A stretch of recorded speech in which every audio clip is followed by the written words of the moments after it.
right. Hi, everyone. How you guys doing? Good to be back with you all. Nolan and I are really looking forward to this session today, and we snagged Roxanne Petraeus, who's the CEO of Ethena, to come on with us today. Her background is incredible. She's been a 2-time founder, former Army in the Army, and her father was a captain in the Air Force, and her father-in-law is a 4-star general, from what I just was educated on before the show. So, and to clarify, I didn't educate you. I don't lead with. No, I did. I'm a fanboy. I'm like the fanboy. Nolan loves to think he educates me on a lot of items, so that's just par for the course. And the Army was on my list for today, so we're going to go into that because your background, your experience in the Army, I'm assuming, was very influential in who you are as a leader and a founder. And I am an advisor for Ethena with you all, working with you all for a while. It's a great product. We use it at Quizlet, where I'm an interim. And yeah, all-in-one compliance training platform, and would love to dig in with how you got there, how you built it, all the things, as you've been there for almost 6 years as the CEO. So without further ado, I'd love to jump in to the Army stories here. So tell us kind of how that started. I'm assuming it was family influenced. Totally. Thank you so much for having me on. I'm excited to start with the Army. It's always a fun blast from the past because it feels very different to my day-to-day life now, where I get a latte and everything is chill. I live in Brooklyn, but that world was not chill. So they don't serve lattes in the Army. They don't. And they did not appreciate my love of oat milk. The story of how I ended up there is I got into college, and my dad, who was in the Air Force, was like, congratulations, how are you going to pay for it? And, in family lore, we had this epic screaming match where I was like, what are you talking about? How are you going to pay for it? And turns out he held the cards. And so I kind of researched, and I had a family friend who had done ROTC, Reserve Officer Training Course. So essentially the Army or any branch will pay for college in exchange for about 4 years of active duty service afterward. And I figured I didn't have anything else planned on my great career journey. Both my dad and my mom were in the military for a little bit of time. So I had had at least some exposure, which is pretty common because now there's quite a civil military divide where most people who are in the military sort of have some connection to the military, which I think is a little bit unfortunate because I think it's good to have a wider dialogue, but neither here nor there. And so I ended up in the Army because I straight up needed money for college. But I stayed in the Army because I found that it was just full of people who I wanted to be like when I grew up. I just thought they were really good leaders and really impressive. And I think, to the extent any 18-year-old knows what they want to be when they grow up, I didn't really think that much about the career aspects of it, but I was just really impressed with a lot of people. And I thought, this is a place that I will be better when I exit it because of the sort of hard stuff that I'm going to go through. So how does one go from the Army to McKinsey to founder of a venture-backed tech company that's building in the HR compliance space? Yeah, I think there's in some ways a through line, and then in other ways it's random. Whenever I talk to the youth, the youngsters, and they ask for career advice, I'm usually just don't think about it that hard and go work with really good people. Wherever you can find the best people, go work with them. Because I think it's a bit hard, at least I have found, to perfectly map out my career. I wouldn't have been I'm going to be in the Army and then co-found a company in the healthy meal delivery space and then go to McKinsey and then co-found Ethena. That was not my, sort of 15-year plan. But I think in all of those places, I've always been really interested in leadership, how you become a good leader, how you build good culture. I've just always found that interesting. And so I think that to the extent there is sort of any through line, I think that is it. Got it. And then what was the insight for Ethena? The insight for Ethena percolated for a long time, much like my lattes, and then was a quick thing. So the percolating for a long time. So I was in the Army, which is, I think when I was in, was call it 10 to 15% women. And certain parts of the Army were close to women when I joined. That many of them had since opened up. And so candidly, I just saw a lot of issues with topics like sexual harassment. And I took a lot of training, compliance training, but it was just sort of openly referred in the Army to check the box training. And I always thought wow, it's kind of a miss that I'm taking this training that is terrible, truly a joke. Soldiers would kind of make really inappropriate jokes because the training was so bad. It was pretty hard to take seriously.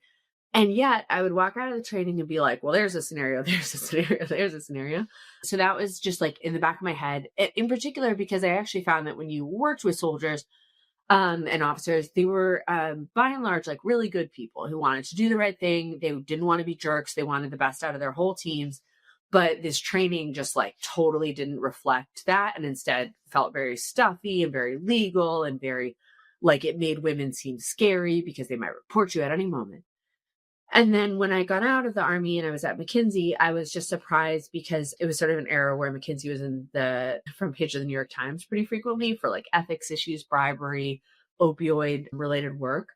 And I was taking McKinsey's risk training while like, toggling to the New York Times and reading about these sort of allegations that like just looked really bad.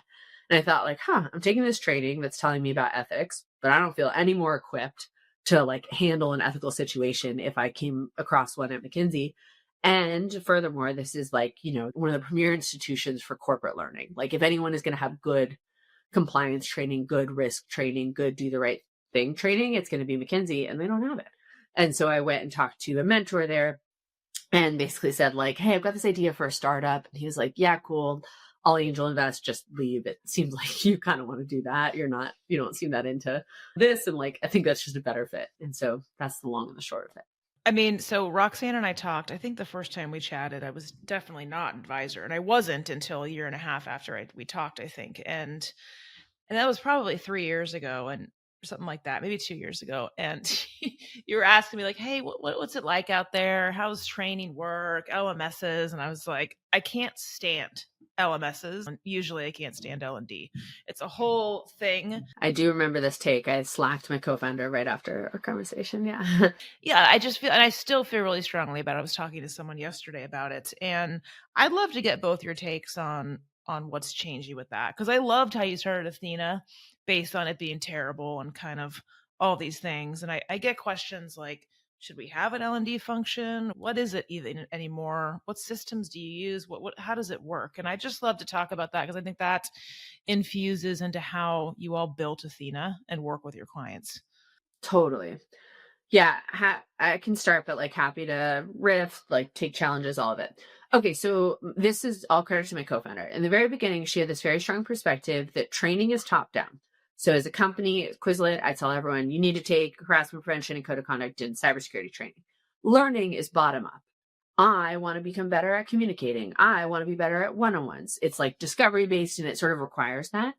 And so we have built our LMS, our learning management system, all of our tech optimized for the top-down kind of approach. So that means things like tracking, assignments, reporting. So if you have an auditor and you need to show that like Nolan took this cybersecurity training at this time, you can do that. That is very different than I think what an ideal learning solution would be, because that needs to encompass a ton more use cases. Like compliance by definition is regulated. You need to take largely the same training with the exception of state differences or whatever. But learning is like, we're all on our own different journey. And like the leadership training I need is really different than the leadership training that Melanie, our CPO, needs, not just because we're in different functions, because we're like different humans with different strengths. And Anne and I thought, I don't think we can build a system that really does that. Like that technically seems, if not impossible, like, I don't know, but we're like, what we can do is like really optimize for the compliance case, especially because we've since branched out into also having HR case management, which we can talk about. So it's like a whole different platform. If you ask me as like CEO me, like Roxanne, what's your learning strategy at Ethena? I'd be like, well, it's certainly not an enterprise-wide LMS where I make everyone take the same how to be better at Excel training. And I'd go so far as to say if Melanie, our wonderful chief people officer, pitched me on something like this, I'd be like, that is fundamentally misguided. Because I think at least at a company like ours, we're really relying on people to learn in like a bunch of different ways. So I expect you to listen to podcasts like this one. Side note, or Melanie and I have a podcast, so you should listen to that too. I expect you to talk to your peers. I expect you to try stuff out. If like we have someone going out on mat leave, raise your hand and like do some of their job. And that's how you're going to learn. And I don't think that learning is just going to happen because you took a 45-minute e-learning course on like difficult conversations. Yeah. Nolan, what do you think? I always think about starting with like, what is the problem we're solving? And I think you can get really deep into this like, well, we want to upskill our employees and we want to make sure that they continue to learn here. And then basically what I've seen every single time is it like devolves into this, well, let's just do what they're doing thing. And we skip all these other steps and let's just go copy like what it exists. I actually think this is like one of the most challenging problems to solve, especially in the era of AI and how fast companies are changing and how fast the expectations companies have of employees are changing. I feel like my current take, which I would love disagreement on, is I kind of feel like it's up to the employee.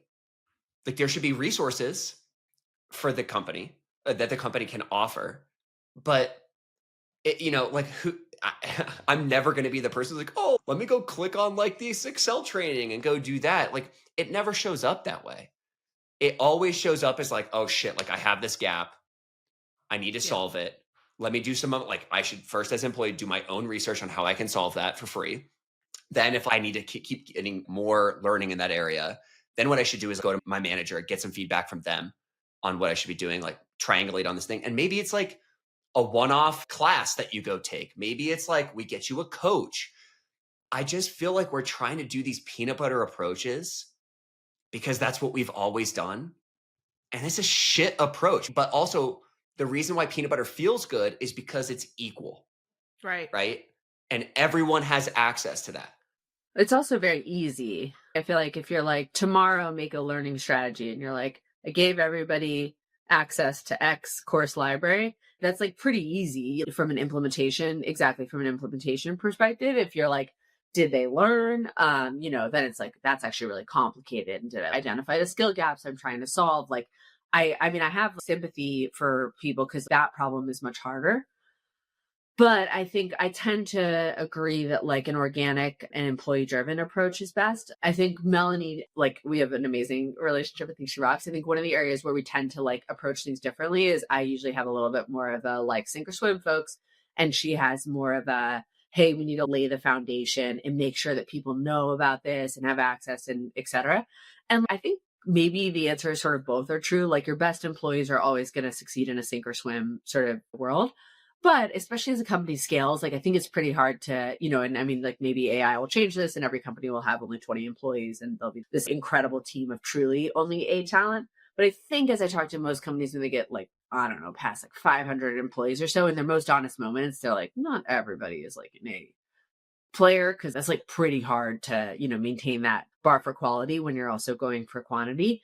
And there, I think it becomes more important to have this idea of like, okay, but what are our ways that we bring up the sort of average employee, Yeah, look, I agree with all of that. I guess the thing that I don't agree with as much is if you leave it all up to the employee, let's just be honest, most of them will be like, I'm not going to fucking do this. I don't want to do it.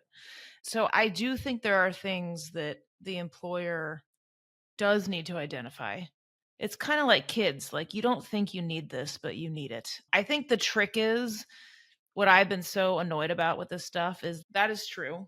You don't think you need this, but you're going to need this, or we want you to be good at this because it's going to come, or whatnot. Is then they use a one size fits all blanket peanut butter check the box thing. So okay, they've done it all, but nothing really sunk in because it was exactly what you both said. And let's be honest too, when we're taking that stuff, like we're kind of paying attention. We're not really paying attention. So I'm starting to think that no matter what it is, whether it's like compliance stuff or sexual harassment stuff, or even like self-actualizing things like leadership development and things like that, the best thing we can do is somehow make it like relevant to their day to day. Like it's like the old thing around DEI, which I still believe. The more you can make it a part of like the natural flow of the business, the more people will take away from it and probably lean into it. You know what I mean? So if you had, compliance training, but if you followed it up with like real talk about shit that happened to people, and what they did, and like you kind of hit people in a different lens versus multiple choice. Did you retain this like fake scenario? I just think it falls in line better. So that's kind of my headline, is as much as you can make this stuff real and a part of your business. Like I told someone yesterday, we're not having an L&D like group. We're not having a fucking L&D person. This is L&D. Like me sitting down with this manager talking through how to look at comp for their whole team in a way that like they are so invested or scared about or anxious about it, they will fucking remember things. Like that is L&D to me. So I do think unless you're lazy and like, let's check the box, you can apply that to big stuff and like legally compliant stuff, which is the impetus of how you and I talked about this 3 years ago. Hey everyone, we'll be right back in a moment after a word from our sponsors.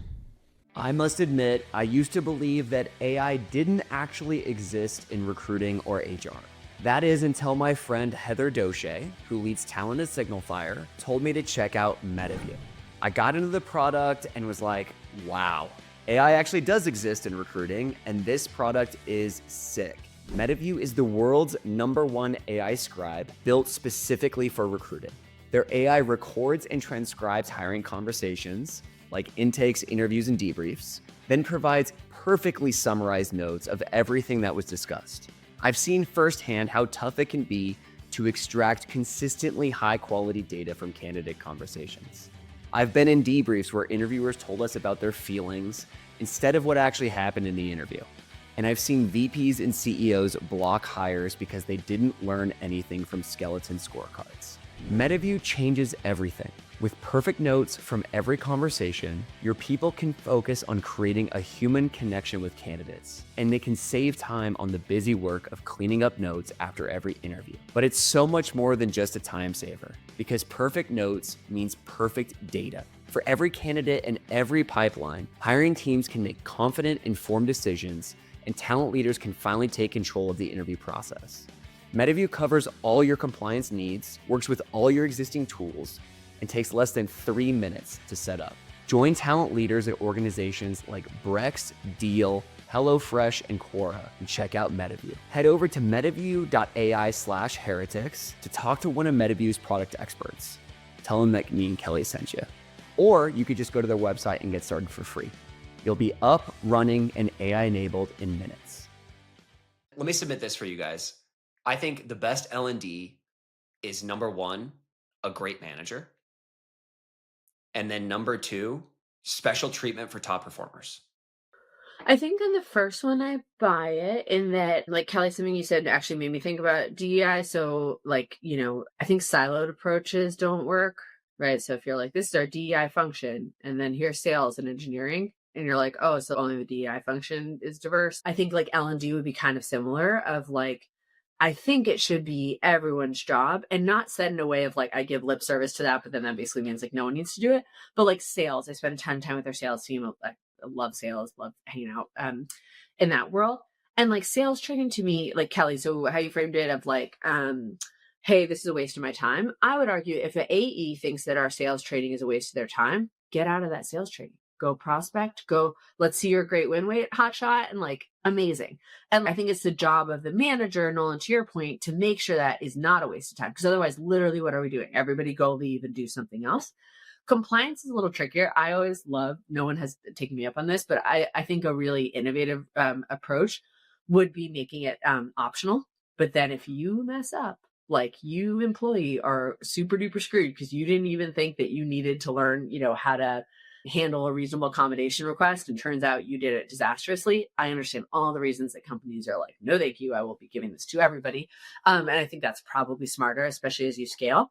But I still agree that the same principle holds, which is like, whatever, sugar over medicine or something, like at least dress it up, make it sort of customize it. So it's like, oh, this is actually relevant. Because I often think when an employee says this is a waste of my time, I'm really interested in digging in more. I mean, is it? Because if it actually is, let's get you out of here. I was that annoying person in the army where I was like, this is a waste of my time. Why do I need to be here for this or that?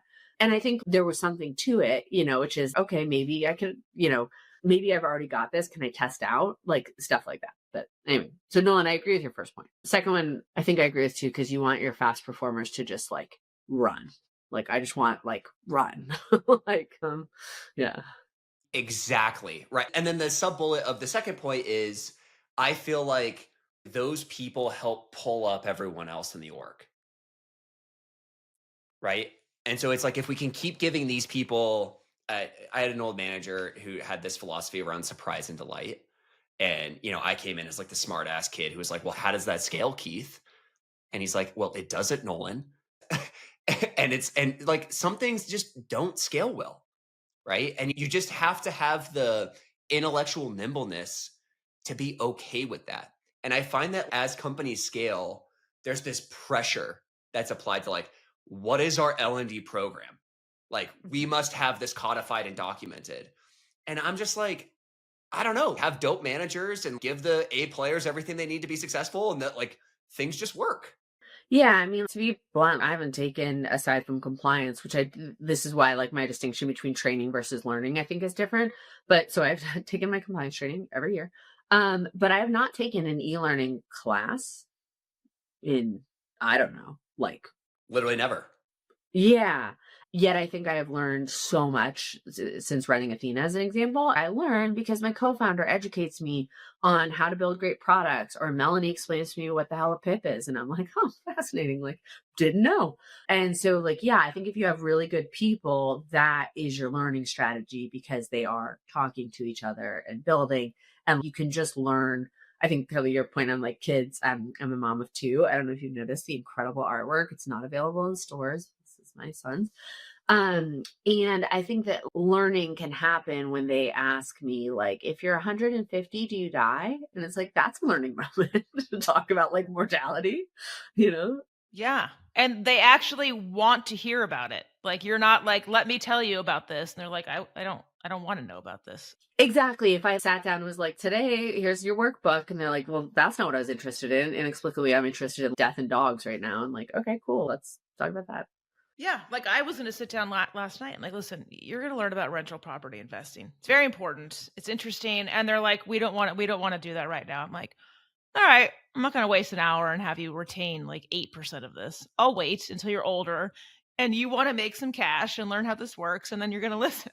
Right, which is, I think, my distinction of top down. Top down is training. Like, I'm going to tell my kids, like, if you're lost, look for a police officer or something. I don't care if you want to learn that or not. I'm going to tell you that. But bottom up is learning. And that's like them expressing curiosity in like, whatever, how a waterfall works. Unless you all have something else, I'd love to pivot a little bit, Roxanne, because you mentioned, Mel a few times, your chief people officer and whatnot. And I just, we've had Mel on the show multiple times. She's a friend of ours. She's a celebrity. And, she's been really open. Like, you didn't really know what a CPO was or did, and makes sense. I mean, hell, you didn't even know what a PIP was, you just said, which is fine because no one likes. Honestly, good. Still figuring that. You don't need to, because no one likes them anymore. We don't have them, yeah, so it's good. kind of fine. Good, exactly. So, what was it like, kind of having a CPO for the first time within an HR tech company, right? Like, you not just have an HR person, you got a salesperson, a product person, a marketing person. Did you have a vision for this job when you were looking for Mel or hired Mel? And how was that journey as a founder? I think vaguely, and we knew it was my co-founder, and I knew it was an important role for us because, exactly to your point, we're sort of HR tech for our kind of mid-market customers. Legal tech is usually legal is who we sell into our market. So we knew this was like a role we had to get right. Also, I think interestingly, I had thought very little about HR, but we thought about culture like from day zero. So for example, we were obsessed with the book The Advantage by Lencioni. We had, when we were like small, we had like book clubs, we had everyone read it because our VP of engineering came from a company that was really into it. And he kind of pitched us on how important it was. And I still buy it. I'm like, single most valuable sort of thing that we did early on. So I didn't really understand HR, but I understood culture and talent. I've been obsessed with Netflix's like talent memo and their approach. And I love like no rules. And I think that like them as a company have like really impressed me in terms of how they implement high talent density and freedom and responsibility. So I didn't understand and have a really clear vision of HR, but I think I had a sense of like, I hope she makes our culture good was like my profound like initial thoughts. But Melanie was kind of not. Like, what does that mean in your mind? I hope they make my culture good. What's important to you as a founder? What are the things? And I maybe like Totally. I think to amend it slightly, I think this is maybe cocky, but it's more like maybe I hope she maintains it, because I thought by the time we had hired Melanie, we had the seeds of a really good culture. So for me, and I get to be selfish because I'm CEO, so I'm in charge. The culture that I think is good is the culture I want to work at. It's not the culture everyone wants to work at, and I totally get that. So for us, I think it tends to be like a lot of very curious nerds. Like that's the kind of culture I like. So I don't like high ego. I don't like a lot of posturing. And Melanie and I've talked about this. I find that as a woman, I'm like always a little uncomfortable saying this as boldly as I might as a dude. Nolan, feel free to opine on this or not. I don't know. So we have a bunch of really smart people, intellectual horsepower that is like very there. I tend to not lead with that. I'm like, I'm funny and like a leader and kind of more of a jock, but like at our heart, and my co-founder, like brilliant. I think we're people who really value bringing intellectual horsepower to a problem and problem solving, and also bringing grit. And so to me, a culture is one that like keeps that. So for example, and like why I'm obsessed with the Lencioni stuff, I want a leadership team that is smart enough that the designer can critique the marketer can tell product that they think that like their roadmap doesn't make sense, but everyone can walk out of that discussion not feeling like that was political or yucky or whatever. It was like, oh, that was fun and interesting. So anyway, long-winded way of saying that's what it's more the feel, not necessarily and like note, I did not mention yoga benefits or like ping pong tables because I don't care about what you just described as an idea of meritocracy, right? That's Dalio's thing. Yeah, exactly. That's like and I love it. And I think like in particular, I love it. And this is also probably informed by who I am and my co-founders, but like we're women in our 30s, we have kids. And I think that good ideas can come, hot take, from my house. And I don't want to commute into New York City. I don't. And so I'm not going to make anyone else commute to New York City because my kid's going to get norovirus and the nanny's going to be sick and blah, blah, blah. And I think I can be incredibly effective, but I like can't. I just like the trade-off for me is like not worth it. I won't do it. And I don't think that means I need to be like put out to pasture as a woman that I have like nothing else to offer the workplace. And so that's another like key component of our culture is we've just been really honest about like we are a remote first company. And if you do not like that, you should probably not come to us because that is not changing. Yeah. We talk a lot about being clear about who you are, less about what the answer is, more about clarity and consistency of that. Because I think like Hunter Walk says this, like, a good culture should be like not for everybody. Because it should be clear, Yeah. And you said something before we end this. You said something because I this might be contentious or we might argue, which will be really fun. But you said, I hope Mel kind of creates a good culture or maintains a good culture. I tell HR folks, if the job description says this person's going to own our culture to run the other direction. I agree. I own our culture because I said that, I was hoping for a fight, Roxanne. So. Sorry.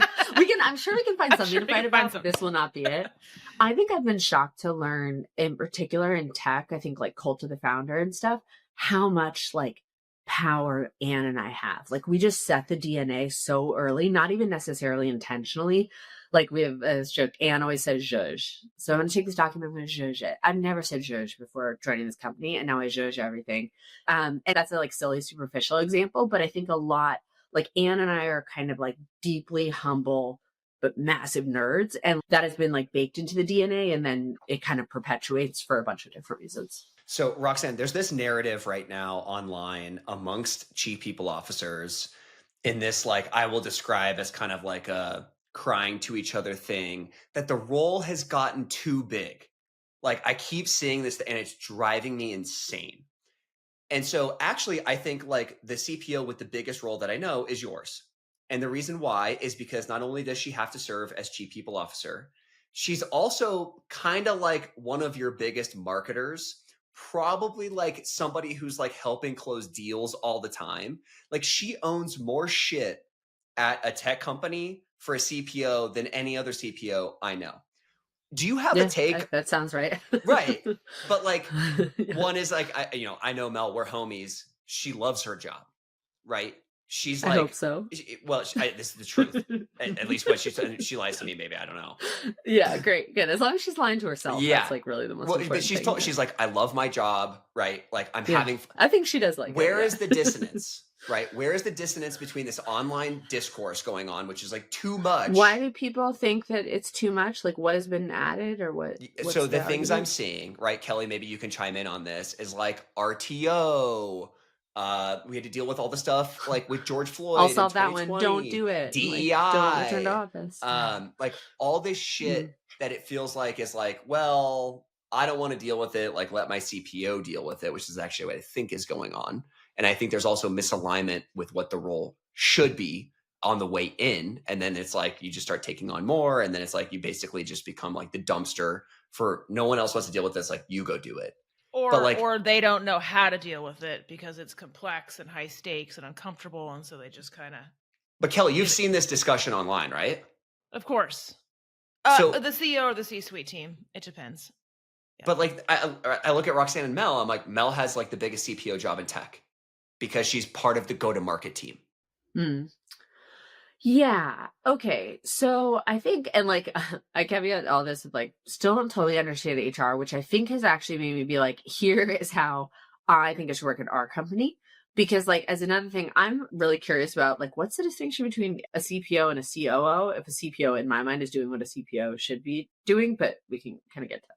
I don't know if that's a very spicy take because again, I don't understand that. Thanks. So Melanie actually has a very small team, right? Like there's not that many people in HR, which I think is true in most companies. Like your HR org is smaller than your sales org, is smaller than your engineering org, or whatever. So I think that an effective CPO in my mind, like if we take an example of RTO, I'm like, how could you possibly designate that to the CPO? Because guess what? They only have like, I don't know, 15 employees or whatever. So it's like, yeah, you could be like, all of you guys better be in the office. But it's like, you gotta get the sales team into the office. That's who the CEO cares about, or the engineering team or whatever. I think how Melanie is able to do stuff is she realizes that her job is not, she's not actually in charge of very many people. So what she has to do is like work with the head of sales, work with the head of engineering, and get them to implement the stuff that like they need to implement. And if they're not going to do it, Melanie's kind of like, I don't know what to tell you, Roxanne. Like Matt won't, whatever, change this difference with our WeWork policy or whatever. But I'm not actually expecting Melanie to do everything because that would be ridiculous, because then everyone would need to, like the reporting org doesn't support that. Right. So I just like hold my VPs quite responsible. If my VP of sales is like, our AEs aren't very good and I'm having performance issues, that's a Melanie problem. I'd be like, oh no, that's a you problem. And then the same happens with hiring, right? The same happens with hiring. That's a recruiting problem versus right. When we, at the very beginning of our company, it took us a minute to figure out hiring engineers. We had like some misfires and, whatever. This happens. And we weren't, I guess it was actually pre-Melanie, but it would be true if Melanie had been there. Anne and I weren't like, boy, what's wrong with HR? What's wrong with our talent processes? It was like, this is an engineering problem that like engineering needs to figure out. Yeah. I guess like if you're in that situation though, I think the thing to say is like, who is the DRI? Who is the directly responsible individual here? Because I think that's what's going on. Because I think like very few people, I think CEOs would say that HR is responsible for AEs hitting quota attainment, right? They'd say like, that's a sales management problem. So I think if you just keep having that discussion, it will become clear that, because if your CPO is in charge of that, guess what? Your CPO would make a lot more. Like, that's how that would work. Yeah. Well, I mean, you talk to a lot of founders and CEOs, Roxanne, clearly in your circles, like most. A lot of them do put the blame on the HR team or this or that or clean this up. Like, have you had those conversations? Kelly, I'll like say a spicy, I don't know if this is spicy. I'll say, I actually think they're just not thinking about their HR person that much. And they're not really putting blame. Like, I don't hear a lot of founder chatter that's like, I hear founder chatter that's like trying to figure out what product team, is it shipping stuff fast enough? And like, is my product team leadership good? And I hear like sales and I hear marketing. I got a VP of marketing who's not performing. That's not me saying it. My VP of marketing rocks. But I hear very little founder chatter around HR leadership. And let's talk about that, because I do have a belief that they usually don't talk about it unless stuff blows up or hits the fan. It's viewed a bit frequently like an administrative function. which I think is a miss, because like kind of what I've told Melanie is like, I don't really need any leader at our leadership sort of table if they're not a business leader. You know, like if it's truly an administrative function, you can have, there's like a bunch of other ways to handle that. It's such an interesting role. Like I've been in CPO roles where you're one of the most influential people in the company because Right. you're talking to the founder or CEO. You have excellent kind of ideas or observations or wisdom that they just can't discern in their day to day. Totally. And I do believe that I think that's when it's done right. Yeah. But I also, Yeah. yes, and I'm learning not to say but. So Oh, that's yeah, when it's it's negative, that yeah. that's when it's a better life. Just take but out of your life. Yeah. That's when it's done really well. And that's the stuff that you're not going to go to a 10x CEO group and be like, here's what happened. My people leader is so great that they helped me see through the grays. Like, I would disagree. I think I would say like my CPO, so like I also am curious about the distinction between CPO and a really great executive coach, because I think when done right, a CPO can be like a really great executive coach. So I recently, I worked with an amazing one early on, Anne and I did. And then I recently started working with a new one, and I think she's phenomenal. Her name is Lucinda. And Lucinda helps me solve my hardest problems. Like that's why I pay her a lot of money, is like to solve my hardest problems. And my hardest problems are strategic. Like, are we allocating our resources correctly? And then there are people. Am I like getting the most out of my team, usually senior leadership team, because that's like who I'm most focused on. And I think in a similar way, Kelly, it sounds like you're saying that a CPO who's being really effective is a confidant, is like helping the CEO when they're struggling with their CRO and they like don't know how to handle this and they don't have clarity internally about what do I do with this situation. But I think maybe like Nolan, to connect it to what you're saying, I have to think about like if you're so stuck in the weeds, it's pretty hard to be strategic. You know, if you're just like, but I can't even get through my day. I also think a good leader, everything is your fault. Right. So if you're a CPO and you're like, I hate the scope of my role, it's your fault, because that's, I think, what like ownership looks like. And so I'd say, okay, well, take an audit of what you're doing, come up with a plan to like get rid of the low value stuff. The like, if the founder comes to you and is like, we need ping pong tables to improve culture. It's like, okay, you're coming back with a memo that's like, this is wrong and here's what we're doing, you know, or whatever. And if you keep making me do things that I think are dumb and party plan or whatever, eventually I will just leave because you're not using me the right way. But a lot of founders actually, I think, are like me in that they don't know good people stuff because they didn't come from worlds that like, you know, a lot of founders, this is like our first jobs or our first like real jobs. Like that's very common. And to the extent they have any experience with any function, it is usually either go to market or engineering. And neither of those organizations are sort of known for being like, I have a problem. Who's my first call? The chief people officer, you know? Roxanne, I want to ask about the talent density at Ethena. So I've experienced, Mel, who's a friend. I've experienced you. I sat next to Tess at my co-working space in Park City. And so like I got to hang out with her a lot. I find that your talent density is very high.